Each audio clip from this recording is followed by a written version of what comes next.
አሰላሙ አለይኩም ወራህመቱላሂ ወበረካቱ ውዶቼ እንዴት ናችሁ? እኔ ያለው አልሐምዱሊላህ።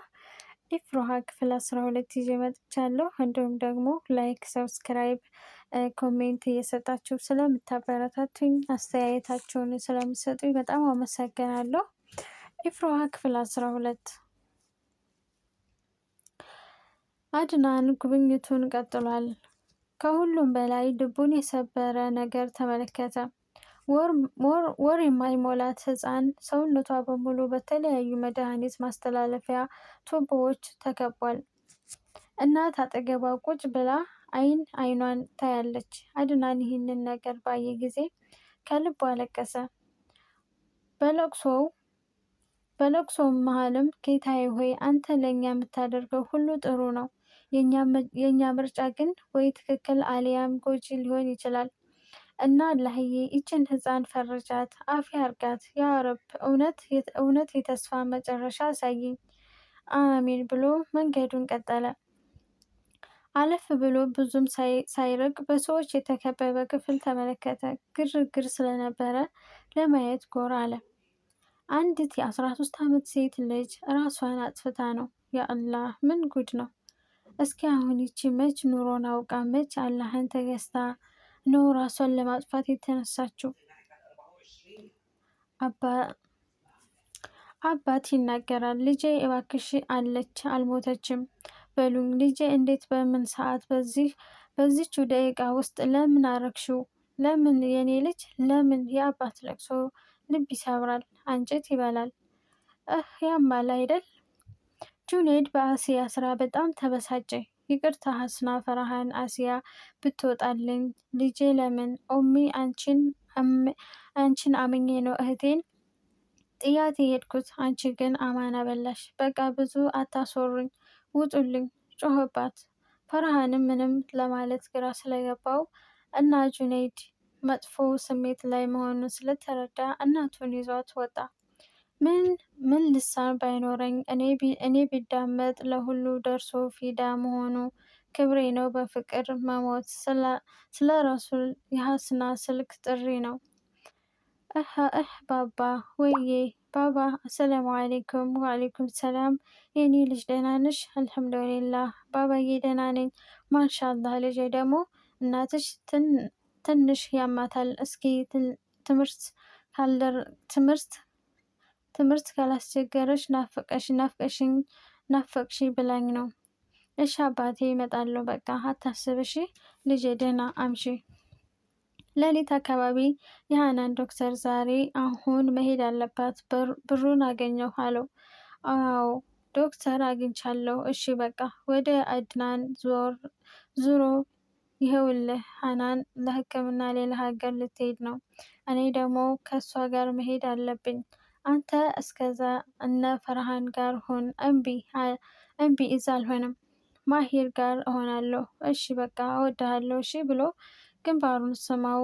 አድናንም ጉንጩን ስሞ ተሰናብቶት ሄደ። አድናን ፈጅር ለመስገድ ወደ መስጂድ አመራ። ልክ መስጂድ ሲደርስ ማሂር ቁጭ ብሎ ቁርአን እየቀራ ነው። አድናን መምጣቱ ሲያይ ቶሎ ሱራውን አክትሞ እሱን ሰላም አለው። የት ጠፍተህ ነው? ትላንት ትንሽ ችግር ተፈጥሮ ነው ብሎ ሁሉንም ነገር ማሂድ በጣም ቢያዝንም አድናን ለማጽናናት የራሱን ደበቀ። ፈጅር ሰግደው ትንሽ ካረፉ በኋላ ወደ ማሂር ቤት ሄዱ። ፈርሃን ቀኑን መንጋቱን ራሱ አላስተዋውለም። ሙሉ ሀሳቡ ሃናን ጋር ነው። ፈርሃን ሄጃለሁ ቻው ቻው አጭር መልስ ሰጣት። ሀስና ብትናደድም አሁን መናገር አትፈልግም። እሷ ስትወጣ ፈርሃን ከተኛበት ተነስቶ ፊቱን ታጥቦ ልብሱን ቀይሮ ከቤት ሊወጣ ሲል እናቱ ጠራችው። ወዴት ነው? ቁርስ ሳትበላ? እምባ ያቀረሩ አይኖቹን አሳያት።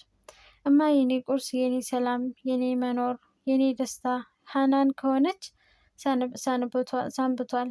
የእሷ ሳቅ፣ የእሷ ውበት፣ እስላማዊ አደብ እና ኢማንና እኔነቴን ተቆጣጠረው።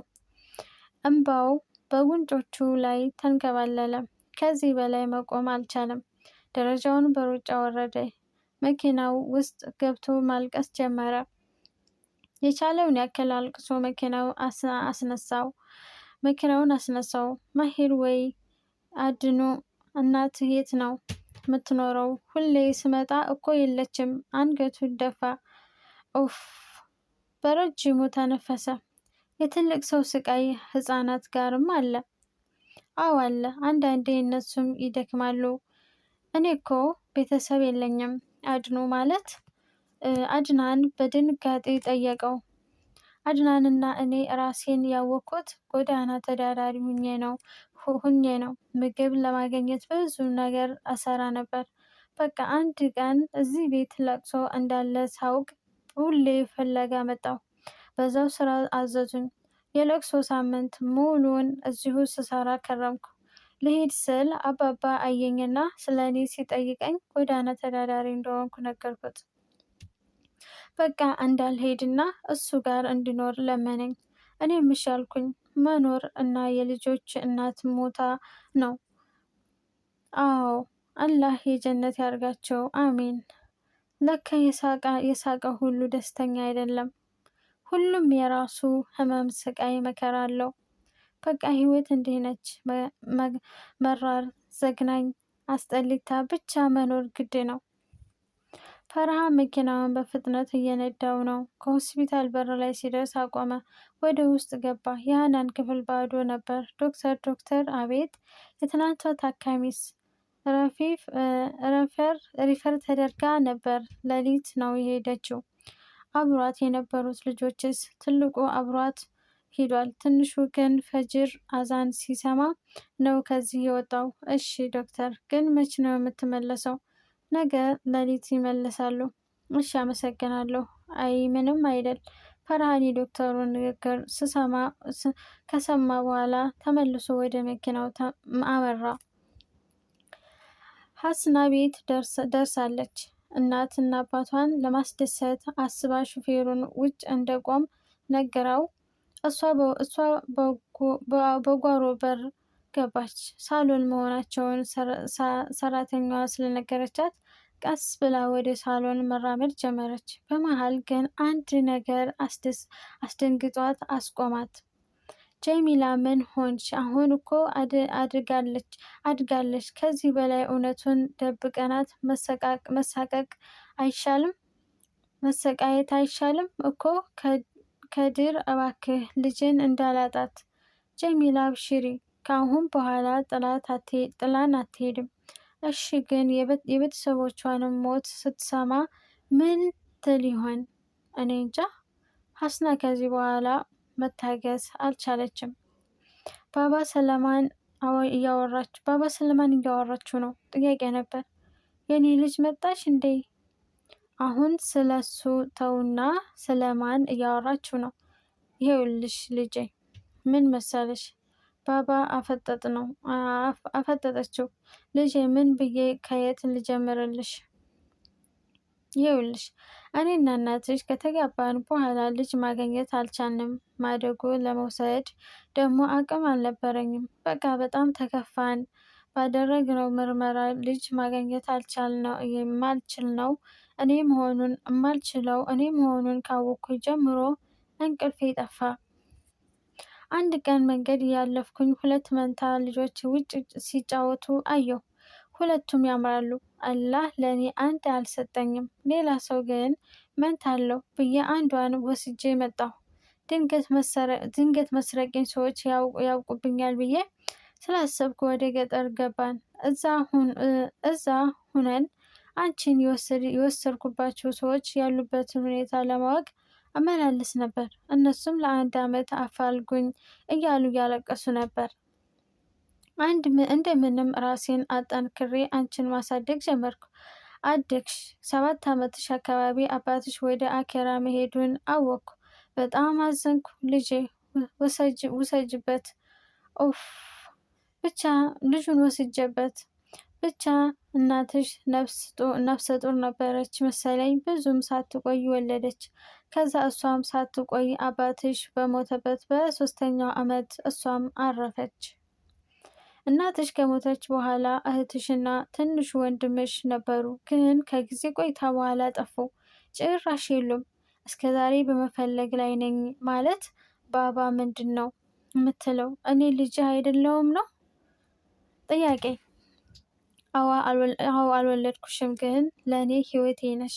ማልቀስ ጀመረ። ሀስና በድንጋጤ ተነሳች። ሹፌሩን መልሰህ ወደ ፈርሃን ቤት እንደው አለችው።